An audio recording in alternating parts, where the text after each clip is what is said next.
بارسا يضغط بروح الكبرياء ورد فعل على خسارة جول.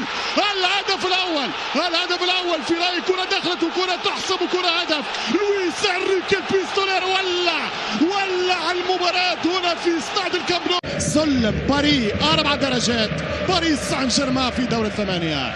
ترجع الكرة لفريق البارسا خطيرة. انيستا يقاتل ماذا يفعل وجول جول جول جول جول جول جول جول. انيستا الماجية انيستا الماجيكو اندرياس 2-0. ولعت مرة أخرى في الدقيقة 38. أي سيناريو كورزاوا، واحد في البداية والثاني مع النهاية. والشوط الأول كابوس لباري والشوط الأول فيلم رعب لباريس سان جيرمان. الكرة للفريق الكتالوني عن طريق لاجوكون، يلعب لاجوكون انيستا نيمار. وماذا قال الحكم؟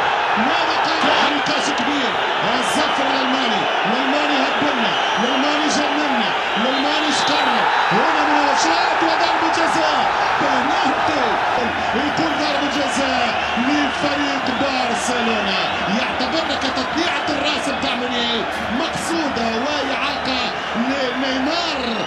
سامبا دي جميع يمشي ميسي قدام تراب، ميسي وتراب وجول جول جول جول دلاسة برشلونة.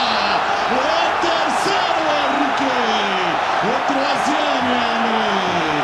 3-0 البارسا، 3-0 برشلونة.